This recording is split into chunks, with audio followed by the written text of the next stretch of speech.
அது உண்மைதான். ஆரம்பத்தில உங்களுக்கு வந்து த்ரிஷாவுக்கும் அவங்களுக்குள்ள அந்த கில்லிக்குள்ளன்றது அவங்களுக்குள்ள ஒரு லவ் எல்லாம் ஓடிச்சு, இது ஓடிச்சு அப்படின்னு சொல்லுவாங்க. அவங்களுக்குள்ள ஆனா சங்கீதா அவர்களுக்கு தெரிந்துமே இது எப்படி சில சாத்தியம்? நேரங்கள்ல உங்களுக்கு தவிர்க்க முடியாது.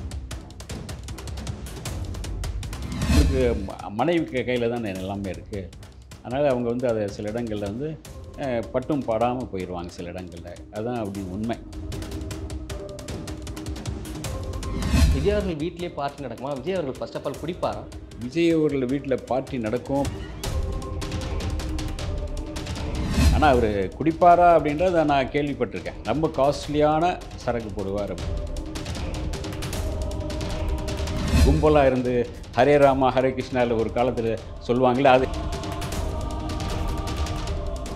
சினிமாவை பற்றி ஆய்வு பண்றேன். வருங்கால சினிமாவை எப்படி பண்றேன், இப்படி பண்றேன்னு தான் சேர்ந்துட்டு இவங்க கும்மாளம் அடிக்கிறாங்க.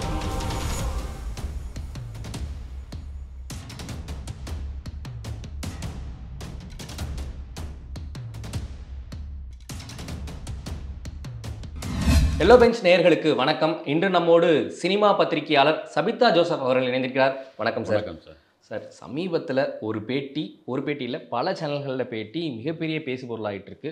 நடிகை, பாடகி சுசித்ரா அவர்கள். ஸோ அவங்க வந்து ஒரு விஷயம் நேற்று பேசும்போது விஜய் அவர்கள் வீட்டில் வந்து பார்ட்டி நடக்கும் அப்படின்னு சொல்கிறது மிகப்பெரிய சர்ச்சையாக இப்போ கிளம்பியிருக்கு. சோஷியல் மீடியா ஃபுல்லாக தான் பேசிகிட்டு இருக்காங்க. விஜய் அவர்கள் வீட்டிலே பார்ட்டி நடக்குமா? விஜய் அவர்கள் ஃபர்ஸ்ட் ஆஃப் ஆல் குடிப்பாரா? விஜய் அவர்கள் வீட்ல பார்ட்டி நடக்கும் அப்படின்னு நான் இப்போதான் அவங்க அப்பா, அம்மா அங்கே இருக்கும்போது உங்களுக்கு அந்த மாரி கிடையாது. அங்கே சாலிகிராமத்தில இருக்கும்போது அதுக்கான சாத்தியங்கள் எதுவுமே கிடையாது. அது பெருசா அவங்க அப்பா ஒரு பெரிய கண்டிஷன்லாம் இருக்கும். எதுவுமே வெளிய வராத மாரி பார்த்துக்குவாங்க. எதுவும் நடக்காது. அந்த அளவுக்கு இருந்தது. இங்கே வந்த பிறகு அது மாறி இருக்கா என்னன்னு தெரியல. வீடு ஒரு கடல் மாரி பெரிய வீடு தானே. எந்த பக்கம் எந்த வாசல்ன்னு தெரியாது இல்லையா? குறிப்பிட்ட சில பேர் உள்ள நுழையிறதுக்கு, வர்றதுக்குன்னு சொல்லுவாங்க. அத சங்கீதா, கிரிஷ் கூட அங்க போயிருக்காங்க. அப்புறம் நடிக்க வரவங்களுக்கெல்லாம் இது யூஸ் பண்ணிக்கிறாங்க அப்படிங்கிற மாரியெல்லாம் ஒரு வார்த்தை அவங்க பயன்படுத்தியிருக்காங்க. அது அந்த அளவுக்கு போகுமான்னு எனக்கு தெரியல. ஏன்னா ம அவங்க அவங்க சங்கீதா அப்படி அவங்க ஒய்ஃப் அத ஏத்துக்குவாங்களா? ஏன்னா குழந்தைங்கலாம் இருக்கு. அத ஏத்துக்குவாங்களா அப்படின்னு அப்படியே சப்போஸ் அந்த வீட்ல இருந்தாலும் குறிப்பிட்ட ஏதாச்சும் வேற ஒரு அதிலே ஏதாச்சும் ஒரு ஒரு ஏதாச்சும் ஒரு தனி இடம் இருக்கா என்னான்னு தெரியல. இருக்கலாம். அப்படி இருக்குமோ என்னான்னு தெரியல. ஏன்னா பெரிய வீடு யாரும் நம்ம அவ்வளோ சீக்கிரம் உள்ள நுழைய முடியாது. நாங்க நுழைஞ்சாலும் நாங்க எங்க பத்திரிகையாளர் நம்ம கூட்டிட்டு போறது கிடையாது. குறிப்பிட்ட ஒரு இடத்துல தான் நம்ம மீட் பண்ணுவோம். அது இல்லாம உங்களுக்கு பனையூர்ல இருக்கிற அந்த ரசிகர் மன்றம் இருக்கு இல்லையா? அங்கே தான் போய் அது ஒரு 10 கிரவுண்ட்ல இருக்கு அது. அங்கே மீட் பண்ணுவாங்க. அல்லது வேறு இடத்துல உங்களுக்கு பத்திரிகையாளர்னா பெரும்பாலும் இப்போ ஒரு 10 வருஷமா ஒரு பத்திரிகையாளர் ஒரு 6, 7 வருஷமா மீட் பண்ணல. அதனால எதுவுமே அவங்க இந்த இந்த விஷயங்கள் உட்பட எதுவுமே பேச வாய்ப்பு இல்லாத மாரி பண்ணிக்கிறாங்க அவங்களே. ஆனா வந்து அவர் மேல ஒரு மிகப்பெரிய இமேஜ் இருக்கு. ரஜினிக்கு அடுத்து பேசப்படக்கூடிய ஒரு நடிகர். இப்போ அடுத்தது வந்து நான் தான் அடுத்த 2026இல் அ எதிரி கட்சி அப்புறம் சிஎம் அப்படிங்கிற மாரியெல்லாம் ஒரு பெரிய இதெல்லாம் ஓடிட்டுருக்கு. அதுக்கான பயிற்சிகள்லாம் நடந்துட்டுருக்கு. அப்படி இருக்கும்போது இது வந்தது ஒரு பெரிய இதா தான் இருக்கு. ஆனா அவரு குடிப்பாரா அப்படின்றத நான் கேள்விப்பட்டிருக்கேன். ரொம்ப காஸ்ட்லியான சரக்கு போடுவார் அப்படின்னு கேள்விப்பட்டிருக்கேன். அது வாசனையே வராது. கிட்ட வந்தா தெரியவும் தெரியாது அப்படின்னு கேள்விப்பட்டிருக்கேன். அது மட்டும் இல்ல சென்னையில இருக்கிற அந்த அண்ணா மேம்பாலத்தில இருக்கிற பக்கத்தில இருக்கிற ஒரு பெரிய நட்சத்திர ஹோட்டல்ல வந்து 3வது தளத்தில வந்து அவர் மட்டும் தனியா உட்கார்ந்து குடிச்சிட்டு இருப்பாரு. டிரைவர் கிரைவர் யாருமே பக்கத்தில இருக்க மாட்டாங்க. முடிச்சுட்டு அவரே இறங்கி வந்துருவாரு அப்படின்லாம் கேள்விப்பட்டிருக்கேன். இது வந்து சில பத்திரிகை நண்பர்களும் சொல்லியிருக்காங்க. அந்த இருக்கிற ஏரியாலயும் சில பேர் சொல்லியிருக்காங்க. அப்போ வந்து அவரு நீங்க கேட்ட கேள்விக்கு அதுக்கு அதான் பதில். நமக்கு கேள்விப்பட்டது. ஆனால் அவங்க வந்து வீட்டிலேயே நடக்கும் அப்படின்றத சொல்கிறாங்க. இன்னொன்று குறிப்பாக வந்து த்ரிஷா அவர்களுக்கும் விஜய் அவர்களையும் பற்றி ஒரு விஷயம் சொல்கிறாங்க. அது சங்கீதா அவர்களுக்கும் தெரியும் அப்படின்ற ஒரு விஷயத்தை ஆமா. சொல்கிறாங்க. அது உண்மையா சார்? அது உண்மதான். ஆரம்பத்தில உங்களுக்கு வந்து த்ரிஷாவுக்கும் அவங்களுக்குள்ள அந்த கில்லிக்குள்ள இருந்தது அவங்களுக்குள்ள ஒரு லவ் எல்லாம் ஓடிச்சு, இது ஓடிச்சு அப்படின்னு சொல்லுவாங்க. அவங்களுக்குள்ள அந்த கெமிஸ்ட்ரி நல்லா இது இருக்குன்னு சொல்லுவாங்க. அது அதெல்லாம் நெறைய பத்திட்டு பெருசா இருந்துச்சு. அது பிறகு உங்களுக்கு நம்ம சியான் வந்த பிறகு அது டக்குன்னு அது வேற மாரி ரூட் மாறி போச்சு அப்படின்னு சொல்லுவாங்க. ஷியான் தான் கொத்திக்கிட்டு போயிட்டாரு அப்படிங்கிற மாரியெல்லாம் சொல்லுவாங்க அது. அது உண்டு. கெமிஸ்ட்ரி உண்டு. அவங்களுக்குள்ள அது மறுபடியும் ஒரு மலரும் நினைவுகள் மாரி தான் மறுபடியும் அந்த இதில வந்து நடிச்சாங்க. வெளியோல நடிச்சு. ஆமா நடிச்சாங்க. அதனால அவங்களுக்குள்ள அந்த புரிதல் உண்டு. அங்க அதெல்லாம் உண்டு. ஆனால் சங்கீதா அவர்களுக்கு தெரிந்துமே இது எப்படி சில சாத்தியம்? நேரங்கள்ல உங்களுக்கு தவிர்க்க முடியாது. உங்களுக்கு தெரிஞ்சும் தெரியாமலும் சில இடங்கள்ல இருந்தாகணும். தெரிஞ்சால் உங்களுக்கு சண்டை போட்டிங்கன்னா நடு ரோட்டுக்கு வந்துடும். விஷயமே இப்போ வந்து 2மே கைமீறி போயிடும். இப்போ சம்பாரித்து உங்ககிட்ட தான் கொடுத்துருக்காரு கோடி கோடியா. லண்டனில் தான் நீங்கள் இது பண்ணிட்டுருக்கீங்கன்னு கேள்விப்படுறோம். அங்கே தான் போய் நிறைய சொத்துக்கள், அசையா சொத்துலாம் வாங்குறான், இது பண்ணுறாங்க. அப்புறம் அந்த பாண்டிச்சேரி அங்கே இங்கே அப்படி அசையா சொத்துக்கள் நிறைய வாங்கியிருக்காரு அப்படின்னு சொல்லும்போது, அவங்களுக்கு மனைவி கையில் தானே எல்லாமே இருக்குது. அதனால் அவங்க வந்து அதை சில இடங்கள்ல வந்து பட்டும் படாமல் போயிடுவாங்க சில இடங்கள்ல. அதுதான் அப்படின்னு உண்மை. ஏன்னா இப்படி தான் இருந்தாகணும்.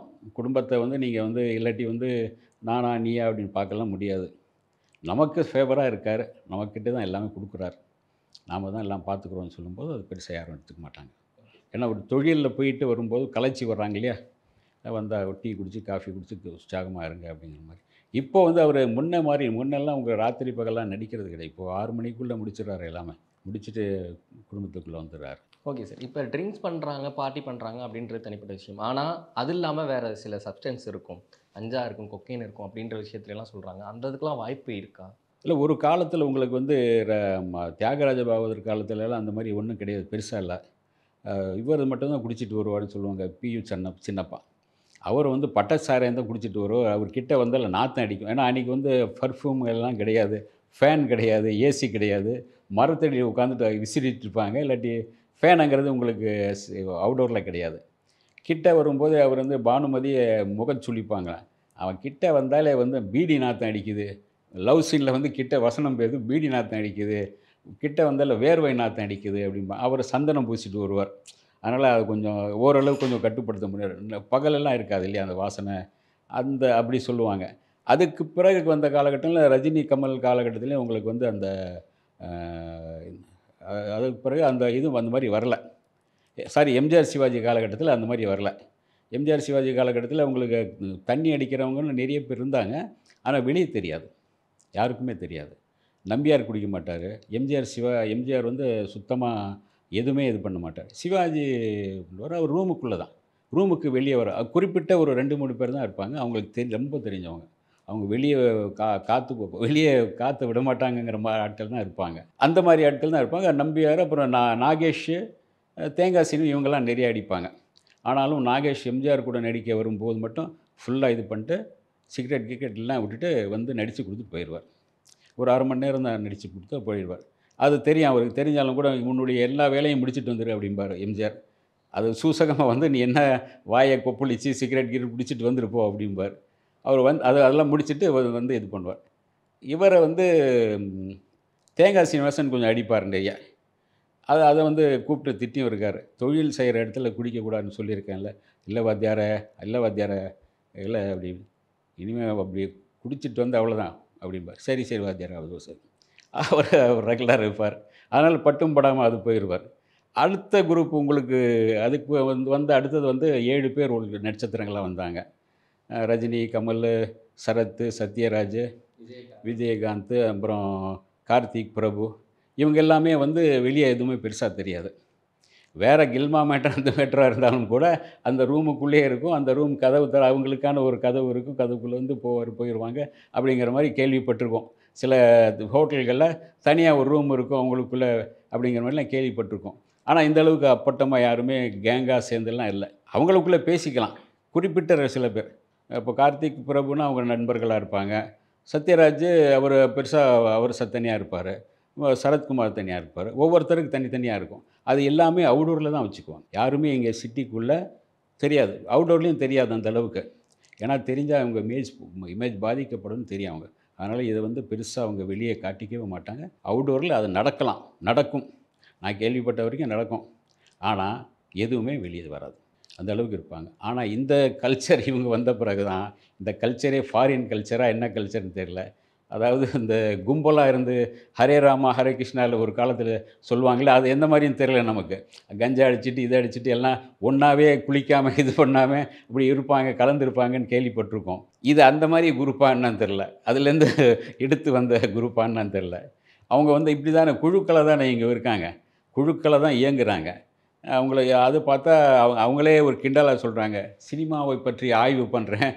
வருங்கால சினிமாவ இப்படி பண்றேன், இப்படி பண்றேன்னு தான் சேர்ந்துட்டு இவங்க கும்மாளம் அடிக்கிறாங்க அப்படின்றாங்க அவங்க. ஒண்ணா சேர்ந்துட்டு.